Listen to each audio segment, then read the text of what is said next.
Szeretettel köszöntök mindenkit. Nagyon hálás témám van, a betegségek lelki oka.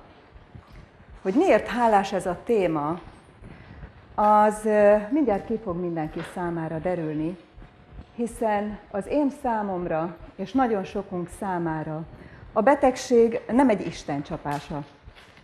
A betegség egy csodálatos jelzőrendszer, egy lehetőség arra, hogy valamit megtanuljunk. A betegségek tulajdonképpen a saját testünket használják arra, hogy tanítsanak bennünket. Ezért aztán a testünk tulajdonképpen mindent megmutat. A keleti medicinát, a kínai medicinát itt már hallották, akik a tegnapi napot végighallgatták, hogy mennyi mindenre ad magyarázatot, és hogy mennyi mindent le lehet vonni ezekből a dolgokból. Én most egy picit a testünkről beszélek. Amikor egy betegség, egy kórkép, egy tünet jelenik meg az ember életébe, akkor annak biztos van egy helye, tehát elhelyezkedik valahol, és van egy miensége, amiből sok-sok következtetést le tudunk vonni. Hogyha például egy olyan betegséggel találkozunk, ami a bal oldalon van, és ez legyen akár sérülés, akár bármilyen probléma. A bal oldal az mindig azt mutatja nekünk, hogy valami a múltunkkal kapcsolatos probléma. A bal oldal a yin, a bal oldal a belső.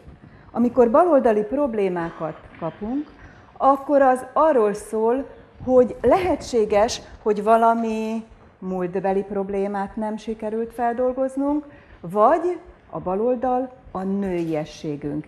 A férfiaknak is van ugye nőies oldala, az ugyancsak a baloldal. Tehát amikor a baloldali problémák jelennek meg az életünkbe, akkor arra kell gondolnunk, hogy mi az, amit mondjuk a múltban elkövettünk, vagy nem követtünk el.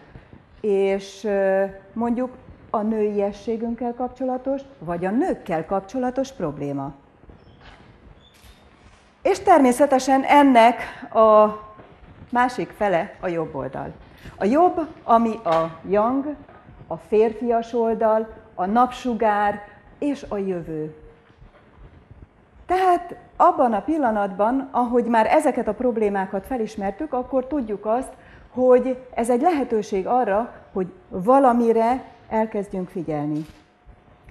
És természetesen, hogy a testünk is fel van osztva, ezért végig kell gondolni, hogy hol jelenik meg a probléma. Fizikai szinten, ami ugye a test alsó része. Ez általában a járással, lépésekkel kapcsolatos dolog, és amikor például valakinek eltörik a lába, az már sok mindent megmutat, mert akkor már a funkciót is korlátozza. Érzelmi részen, ahol a szív van. Vagy gondolati részen, a fejjel kapcsolatos problémák, ugye az erős fejfájások. A testünk mindig üzen nekünk. Analógiás nyelvet használ, amire pontosan megmutatja a tünet, hogy mi az, ami hiányzik, vagy mi az, ami több van, mint aminek lenni kellene. Tulajdonképpen az összes szerv mutat nekünk valamit, és az is egy csodálatos lehetőség, amikor az ember felismeri, hogy egy túlműködéssel van dolga, vagy egy alulműködéssel. Két kérdést kell feltenni, amikor egy betegség kezdődik. Hogy mi az, amibe korlátoz, és mi az, amire kényszerít. Hogy nagyon egyszerűen megértsük ezt a dolgot, ez arról szól, hogyha jön egy nagyon erős fejfájás. Egy ember, aki az egész életét átdolgozza, és nem tud pihenni, és nem akar pihenni, mert sok-sok munkája van, és nem engedheti meg magának azt a luxust, hogy pihenjen. Akkor jön a fejfájás. Mi az, ami begátol? Hát fájó fejjel nem lehet dolgozni. És mi az, amire kényszerít? Hogy végre feküdj már le. Tehát igaziból az egész testünk egy csodálatos jelzőrendszer, mindent megmutat analógiás szinten, és ehhez megvannak a maga módszerei. A kezünkkel kapcsolatos problémák arról szólnak, hogy hogyan kezeljük a dolgokat. Tehát a magyar nyelv nagyon egyszerű, mert egyszerűen csak végig kell gondolni, hogy mi az, amit mond. A lábbal kapcsolatos probléma a lépéseinkről szól, és lehetséges, hogy egy dolog, amit a jövőbe eltervezünk, amiről úgy gondoljuk, hogy ezt jó lenne megcsinálni, és akkor kapjuk az akadályokat. Valamiért a lábunk nem működik. Megbotlunk.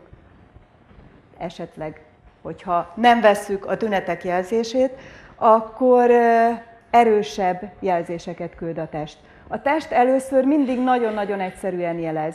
Egyszerű fejfájásokkal, egyszerű kis dolgokkal, de hát ugye tudjuk a reklámokból, hogy saridom, mert nincs idő a fejfájásra, tehát szegény testünknek feladatokat adunk, hogy oké, nem értettük meg, gyorsan bevettük azt a kis tablettát, akkor valahol máshol küldi a jelzést. Amikor a kis jelzést nem értjük meg, akkor erősebben kezd eldübörögni, akkor ugye már jönnek azok a tünetek, amik ledöntenek a lábunkról, és hát, hogyha valaki végleg nem érti meg a tünet jelzéseit, akkor esetleg kórház vagy nagyon komoly következményei lesznek. A betegség nem Isten csapása. A betegség valahol cselekedeteink, gondolataink és szavaink következménye. Nem biztos, hogy a tudatos. Soha senkit ne okoljunk azért, hogy beteg lett, hiszen a betegnek fogalma nincs arról, hogy a tünet mutat valamit. Ő egyszerűen csak szeretne megszabadulni ettől az egésztől, és szeretné, hogyha vége lenne annak, hogy ő szenved. Én nem ismertem a jelen páciensünket, úgyhogy tulajdonképpen 1 óra volt a lehetőségem arra, hogy feltárjam az ő betegségének a lelki hátterét, és hogy közelebb jussak ahhoz, hogy hogyan lehetne meggyógyítani.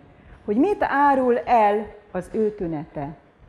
Amikor találkoztunk, akkor elmesélte, hogy mi a problémája. 23 éves korától kezdődően ugye először egy gyomorgörcs jelentkezett a gyomorszáj tájékán, aztán későbbiek során voltak köhögési tünetei, ami ugye a tüdőhöz tartozik, és ezek a tünetek tulajdonképpen már elég sok mindent megmondanak, mert hogyha csak az elejét nézzük, mi a gyomor? A betegségek lelki okának szempontjából a gyomor az az emésztés helye. Minden, amit nem tudunk megemészteni, itt fenn, gondolati szinten, azt lenyomjuk a fizikai szintre. És jön a gyomorbántalom. A magyar nyelv azt mondja, hogy ezt a problémát nem tudtam megemészteni. Tehát, ha figyelünk arra, amit beszélünk, akkor természetes az, hogy értjük a testünknek a jelzéseit.